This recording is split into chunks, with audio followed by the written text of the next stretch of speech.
আপনার এত বড় সাহস, আপনি ওনাকে থাপ্পড় মারলেন? আরে ও তো একটা বেয়াদব। যখন পুরা ইনভেস্টটা হয়ে যাব তখনই খেলা শুরু। মেঘলার আমার বিয়েটা এখন আর কেউ ঠেকাতে পারবে না।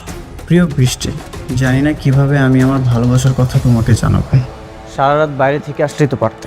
আর তুমি না অকারণে আমাদেরকে ভুল বুঝছো।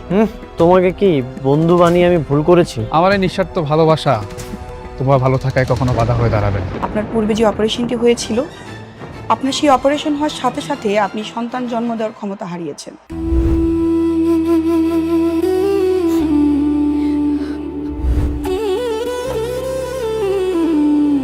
বৃষ্টি, ও অনেক ক্ষুধা পেয়েছে, চল একসাথে বসে খাবো, চল।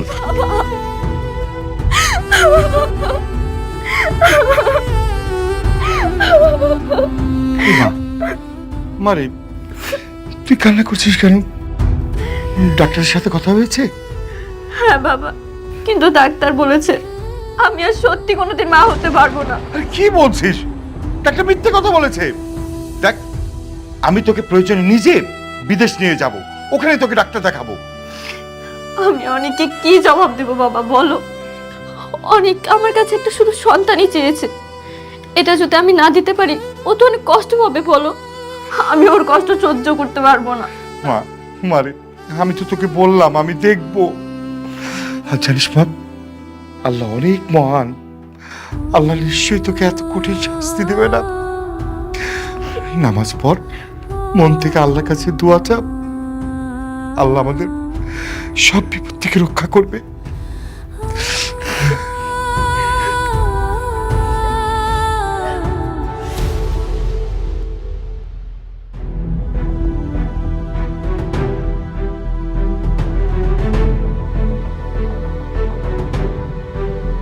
ফকিন্নির বাচ্চা, এত বড় একটা কোম্পানির মালিক হয়ে গেল। কি দরকার ছিল এত দাম দেওয়ার লেগে সোনার নেকলেস কেনার? 10 লাখ টাকা দিয়া নেকলেস কেনার কোনো দরকার ছিল? আমি এত দাম দিয়ে কেন কিনেছি এটা আপনি তো শুনুন। আরে ওই বস্তির ফকিন্নির লেগা একটা কম দামি জিনিস কিনা দিলে হইতো। খামাখা তুমি এতগুলো টাকা নষ্ট করলা বাবা। বাবা, চাষি কিন্তু খারাপ বলেনি, ওরে একটা নকল কখনো দিয়ে দেয়।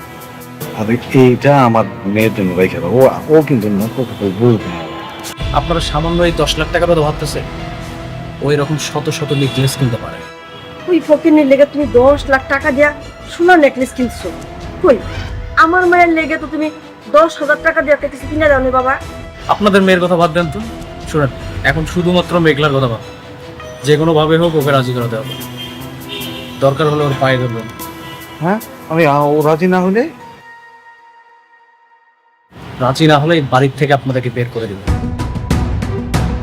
তখন গিয়ে রাস্তায় থাকবে।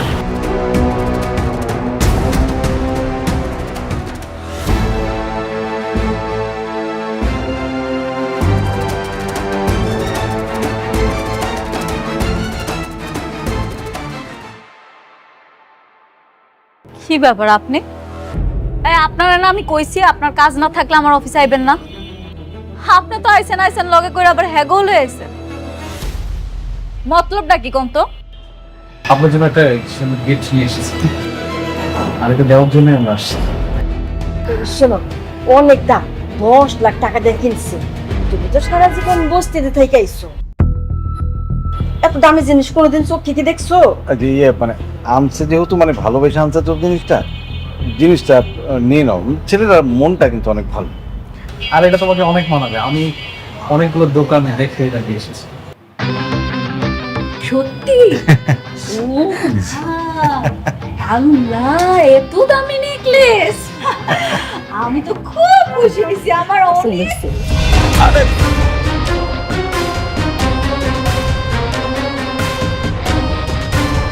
হায় হায়, আপনারা কি ভাবছেন আমার স্বর্ণের জিনিস দিবেন আর হাত করে ফালাইবেন? আপনি আমার স্বর্ণের জিনিস কিনা দিলে আমি আপনার বিয়ে করতে রাজি হইতাম? এত সহজ? বৌমা, এত দামি জিনিস আর তুমি এমনি ফেলাই দিলা? তুমি কেমন দামি জিনিস কোনোদিন চোখে দেখছো? আর তাছাড়া তোমার এত অহংকার। আমার অহংকার বাড়ছে, আমার অহংকার বাড়ছে। আপনার কোনো অসুবিধা আছে তাতে? আপনার তো কোনো অসুবিধা নেই। কেন আইছেন এখানে? ভালোই ভালোই কইতেছি, এখান থেকে চলে যান। নাইলে কিন্তু বডিগার্ড দিয়া ঘাস ধাক্কা দিয়া বাড়ি করে দিন। বোমা আমার কথাটা একটু শোনো। এই রাতু বাবা দেখলে খুবই ভালো ছেলে, খুবই ভালো ছেলে, আমাকে অনেকের চাইতে ধরো 1000 গুণ ভালো ছেলে। তুমি যদি ওরে বিয়ে করো না, তুমি কিন্তু বেশ সুখে থাকবে। আর তোর যে অনেক ও তো তোমাকে বেইমানি করছে, দ্বিতীয় বিয়া কইরা বউলে ফুর্তি করতেছে। তুমি রাতুলে বিয়ে করো, রাতুল অনেক ভালো ছেলে, দেখবা তুমি রাজ রানীর মতো থাকবা। বুঝছি, কথায় আছে না, সোজা আঙ্গুলে ঘৃণা উঠলে আঙ্গুলটা বাঁকাইতে হয়। বডিগার্ড, ওনাদের ঘাড় ধাক্কা দিয়ে বাড়ি করে দাও। না না না না না, বোমা বোমা তা করো না, শোনো না মা, রাতুল অনেক ভালো ছেলে, তুমি ওর বিয়ে করো, কিন্তু তুমি খুব ভালো থাকবা। পাঠান বলতেছি। রাতুল সাহেব, এসব কি সার্কাস শুরু করলেন? হ্যাঁ, আপনি কি ভুলে গেছেন যে আপনার সাথে আমাদের কোম্পানির একটা বিজনেস চলছে? এই আঙ্কেল আন্টি, সিকিউরিটি, ওদেরকে খাট ধাক্কা দেবে তো দেখেন দিকে। আচ্ছা যাইছি যাইছি।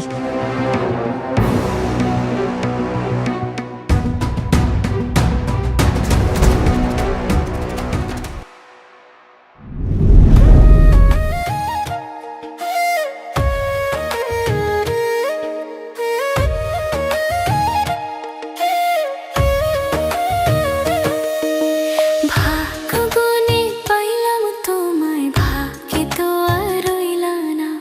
দুঃখে আমার বুক ভেসে যায়, সুখের দেখা হইল না। তবু আমি তোমার আশায় কাঁদি দিবারাত রোজ। সুখে থেকো, ভালো থেকো গরি, ঘরের রাজপুত্রে। ও সুখে থেকো, ভালো থেকো গরি, ঘরের রাজপুত্রে।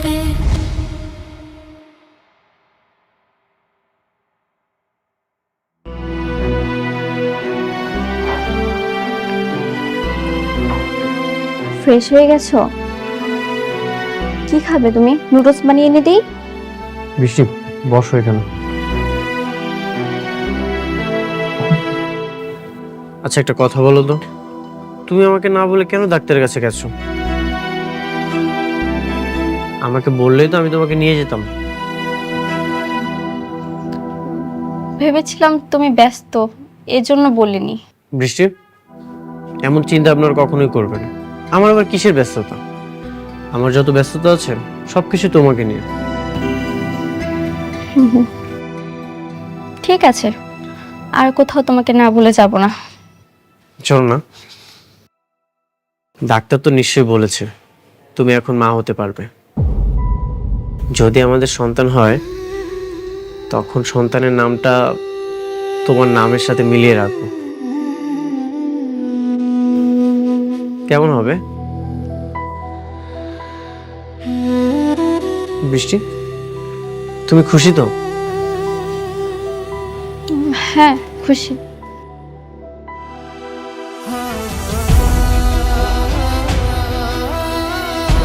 তোমার চোখে পানি কেন?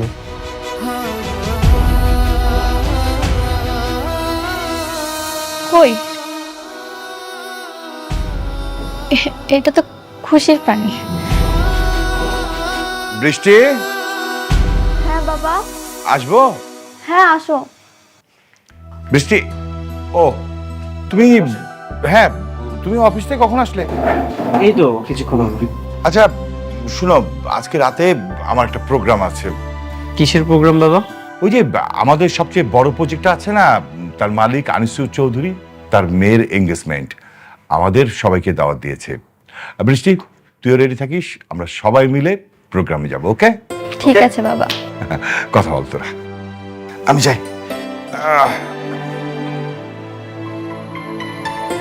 বিয়ের পর তো আমাদের একসাথে কোনো প্রোগ্রামে যাওয়া হয়নি, ভালোই হবে এই প্রথম আমরা কোনো প্রোগ্রামে যাব একসাথে।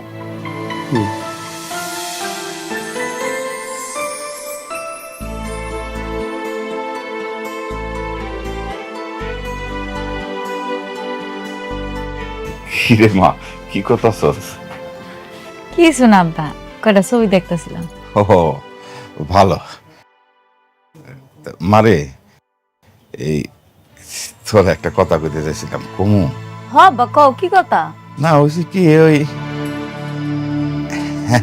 ওই অনেকেই তো মনে কর 2 বিয়া কইরা সংসার করতেছে, 2 বউর সাথে মিলমিশও আছে। তো বলছিলাম যে তুই যদি ক্ষমা কইরা দে একসাথে। আব্বা আমি পারবো না। আমি আমার স্বামীর ভাগ অন্য কাউরে দিতে পারতাম না। তুই মাইনা না নিলে কি হইব? সে তো ঠিকই আর একটা বউ নিয়ে দিব্যি সংসার করতেছে। করতেছে, আমার পিঠ পিছে করতেছে, আমার সামনে তো আর করতেছে না। আমরা 2 সতীন মিলে এক লগে সংসার করুম জীবনে। তাহলে তুই কি করবি? তোর জীবনটা কি এমনি যাইব নাকি?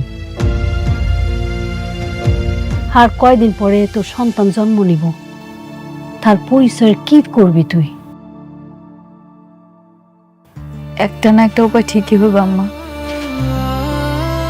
আর তো কিছুদিন, আমার এই সন্তানটা জন্মের পর আমি ওর ডিভোর্স দিয়ে দিব। মারে, তুই আমাকে ভুল বুঝিস না, আমরা তোর একটু সুখী দেখতে চাই।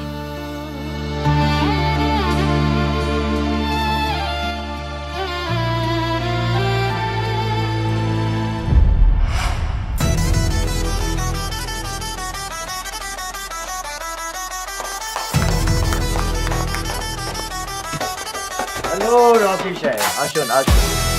আসসালামু আলাইকুম। ওয়ালাইকুম। কেমন আছেন আপনি? ভালো, আপনার আসাতে আরো অনেক খুশি হলাম।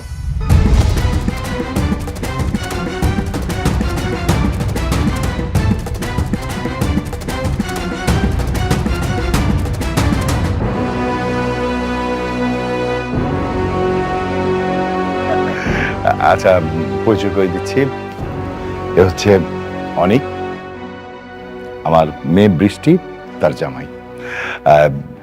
আমার সমস্ত ব্যবসা বাণিজ্য আমার অনেকই দেখে। হ্যালো ইয়ং ম্যান, অল্প বয়সে অনেক বড় দায়িত্ব নিয়েছো, একদিন অনেক বড় হবে। দোয়া করবেন আঙ্কেল। হ্যাঁ, দোয়া তো অবশ্যই করব। হ্যাঁ রকি সাহেব, আমার মেয়ের সাথে আপনাকে পরিচয় করে দিচ্ছি। শিওর। নীলা, এদিকে আয় তো মা।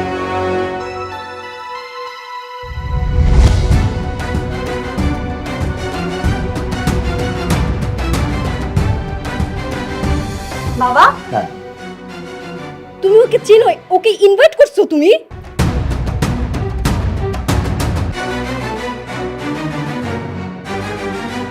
তুই কি ওকে চিনতি? হ্যাঁ, খুব ভালো করে চিনি। তোমাকে বলেছিলাম না, আমার জন্মদিনের সময় একটা ছেলে আমাকে থাপ্পড় মেরেছিল, এটাই সেই ছেলে।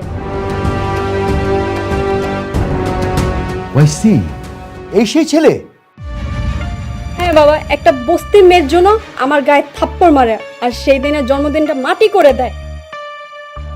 আমি কত রাত সেই অপমানের কারণে ঘুমাতে পারিনি। রকি সাহেব, আমার মেয়ে আপনার মেয়ের জামাইয়ের সম্বন্ধে এসব কি বলছে? অনেক, উনি যা বলছেন তা কি সত্য? হ্যাঁ বাবা, যা বলছে সবই সত্য। এটা একটা মিসআন্ডারস্ট্যান্ডিং ছিল, তবে মিস্টেকটা মিস নীলারই ছিল। চুপ করো বেয়াদব! একটা ফকিন্নি বস্তির মেয়ের জন্য তুমি আমার গায়ে হাত তুলছো, আমাকে অপমান করছো। কিন্তু নীলা রকি সাহেবের মেয়ে। না বাবা, ওই মেয়ে বস্তিতে থাকে, ফকিন্নি। রকি সাহেব, আপনার মেয়েকে এমন একটা ছেলের সাথে বিয়ে দিয়েছেন যে কিনা বস্তিতে আরেকটা বউ নিয়ে থাকে। আঙ্কেল, ওটা আমার অতীত ছিল। আর তাছাড়া আপনার মেয়ে ওকে অপমান করেছিল, এই জন্য আমি সেটা করেছি। বাবা, আমি এই অপমানে বদলা নিতে চাই। আমি সেই দিনের থাপ্পড়টা আজকে জবাব দিতে চাই। ঠিক আছে, তোকে যেমন থাপ্পড় মেরেছে তুইও পাল্টা থাপ্পড় দিয়ে দে, ব্যাস। ওয়েট ওয়েট, প্লিজ দেখুন, অনেক তো বললো যে একটা ভুল বুঝাবুঝি হয়ে গেছে, আজকে এক শুভক্ষণে এই কাজটা না করলে হয় না। অবশ্যই করব রকি সাহেব, আমার মেয়ে যদি ওকে থাপ্পড় মারতে না পারে তাহলে আপনার সাথে আমার যে বিজনেস ডিল ছিল সব বন্ধ করে দেব। নীলা, যা থাপ্পড় মার।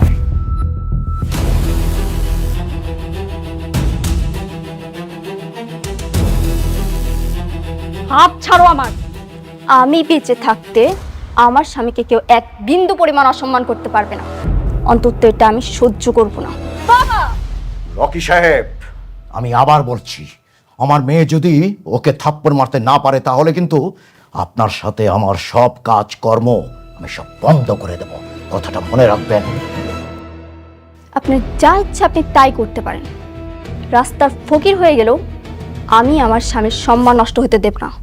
স্বামী তাই না? আমি তোকে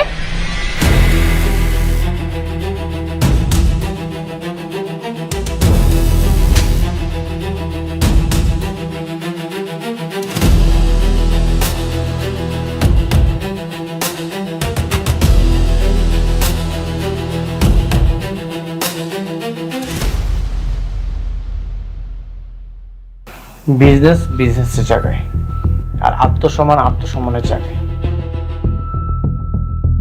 আপনারা আমাদেরকে এখানে ইনভাইট করেছেন, আর ইনভাইট করে এনে আমাদেরকে অপমান না করলেও পারে। বৃষ্টি, চলো। দেখুন, আমি তো আপনাকে বলেছিলাম যে ছোটখাটো বিষয় নিয়ে এই ঝামেলাটা না করলেই পারতেন, শুনেন নাই।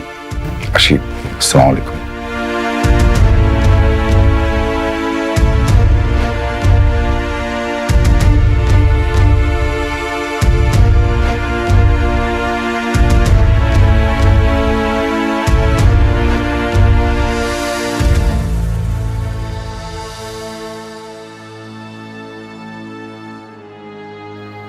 এত বড় একটা প্রোগ্রাম, আপনার আত্মীয় স্বজন, ইনভাইটেড গেস্ট সবার সামনে আপনার মেয়েকে থাপ্পড় মেরে চলে গেল। ও শুধু আপনার মেয়েকে থাপ্পড় মারেনি, আপনাকে চরমভাবে অপমান করেছে।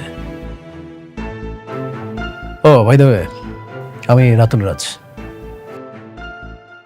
রাতুল, আমি তোমার সম্বন্ধে সব খোঁজ খবর নিয়েছি। তুমি শালিমা গ্রুপ ইন্ডাস্ট্রিজে ভালোই কাজ করছো। আচ্ছা রাতুল, আমি যদি তোমাকে কাজ দিই তুমি কি কাজ করবে? কোর্স অবশ্যই করব। তাহলে ওই ছোট লোকের বাচ্চাকে যেই কাজটা দিয়েছিলাম সেই কাজটা আমি তোমাকে দিতে চাই। কিন্তু ওরা তো এমনিতেই শালিমা গ্রুপের কাজ না পেয়ে অনেক চাপে আছে, এখন তো ওদের অনেক সমস্যা হবে। আমি চাই ওরা পথের ফকির হয়ে যাক। বাবা, আমিও চাই ওরা পথের ফকির হোক। বাবা please. You're right, clever girl, ও ঠিক বলেছে। তাহলে ডেল। ঠিক।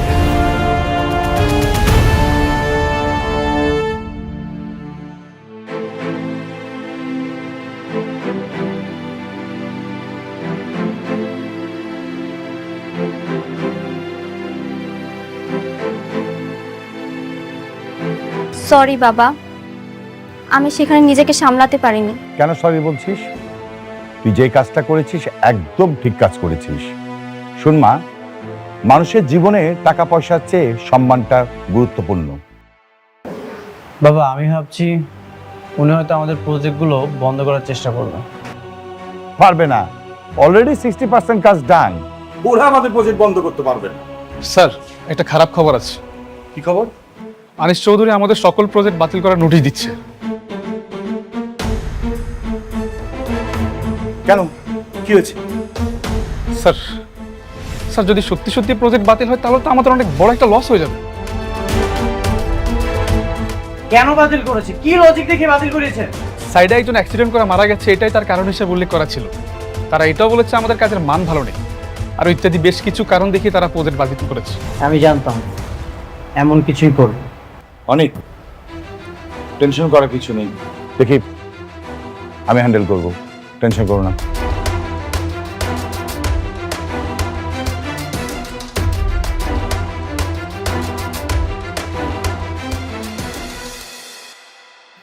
না, আমাদের ফকির হলে চলবে না, যেভাবে হোক আমাদের একটা উপায় খুঁজে বের করতে হবে। কিন্তু কি করব বাবা, আমি তো ভাবতেই পারছি না। আপনি এতটা নড়বড়ে চুক্তি করেছেন, আমাদের পজিশন তো খুব ভালো ছিল, আমরা এটাকে খুব ইজিলি সলভ করতে পারতাম। হ্যাঁ, সেটাই আমার জীবনে চরম ভুল ছিল।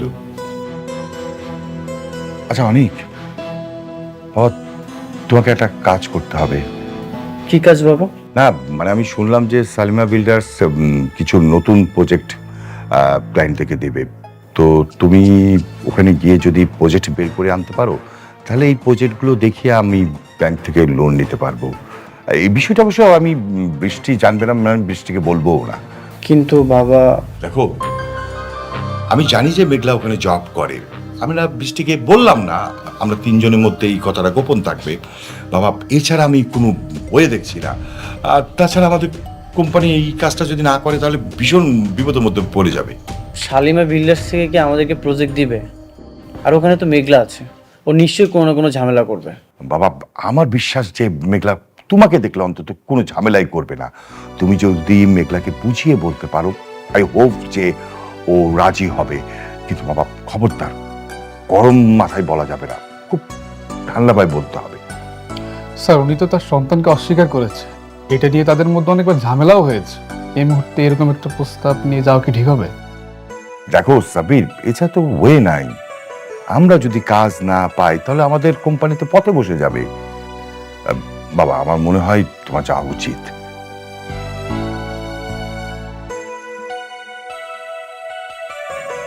ঠিক আছে বাবা, আমি যাব। হ্যাঁ আচ্ছা ঠিক আছে, অনেক আমার একটু কাজ আছে, আমি গেলাম।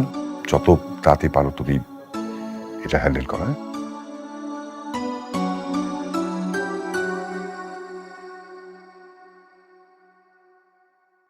সাব্বির, চলো তাহলে আমরা যাই।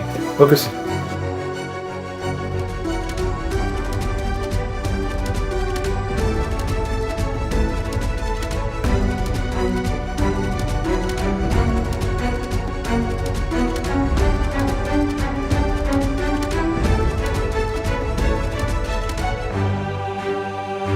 ভিতরে যাওয়া যাবে? ভিতরে যাওয়া যাবে না অনুমতি ছাড়া। আমার কোনো অনুমতির প্রয়োজন নেই, তুমি যে বলো অনেক এসেছো। ম্যাডাম মিটিং আছে, এখন দেখা করবেন না।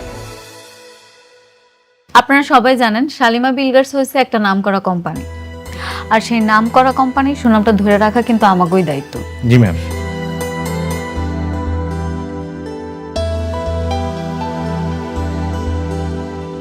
তুমি যে বলো অনেক এসেছে তাহলেই হবে। আচ্ছা দেখতেছি। রফিক সাহেব, জি বলুন। শালিমা বিল্ডার্সের প্রথম শর্তটা হচ্ছে কোয়ালিটি ফার্স্ট। অবশ্যই। আপনাকে অবশ্যই, শুধু আপনাকে না সবাইকে বলছি যে অবশ্যই আপনাকে ইট এবং সিমেন্ট বালুটা ভালো দিতে হবে। ম্যাডাম একজন লোক আসছে আপনার সাথে দেখা করতে। কি ব্যাপার, আপনি মিটিং মধ্যে চলে আসলেন? আপনি দেখতেছেন এখানে একটা মিটিং চলতেছে। স্যার ওনাকে বলছি, ওনার শুনতেছেন, ওনার নাসর বান্দা। যান ওনাকে ঘাট ধাক্কা দিয়ে বের করে দিন। ঠিক আছে স্যার, ওকে। হ্যাঁ, কি যেন বলছিলেন রমজান সাহেব?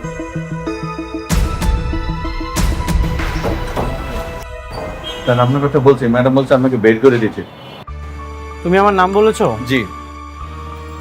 আমাকে বের করে দিতে বলেছে? ঠিক আছে, আমি কল দিচ্ছি। আচ্ছা কল দিয়ে দেখ।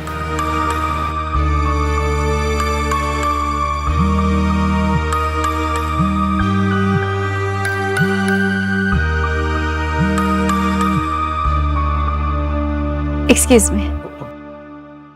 হ্যালো। তোমার অনেক অহংকার বেড়ে গেছে তাই না?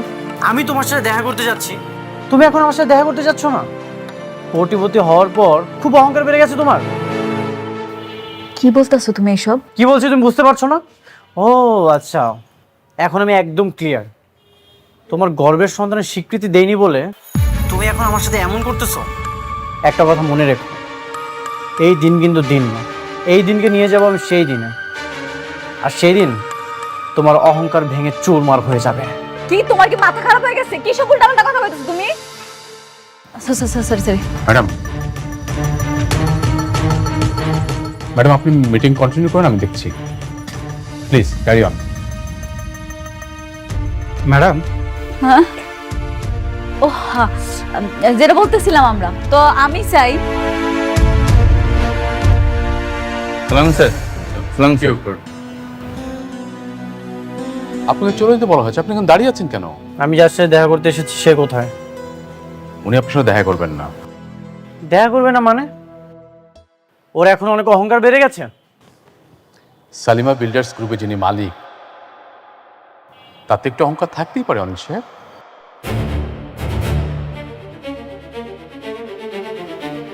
মালিক? মেঘলা শালিমা বিল্ডার্সের মালিক? কিন্তু মেঘলা তো গরিব, বস্তিতে। ওনারা হচ্ছেন ম্যাডামের পালিত বাবা মা। ম্যাডামের আসল পরিচয় হচ্ছে তিনি এই বিশাল কোম্পানির মালিক।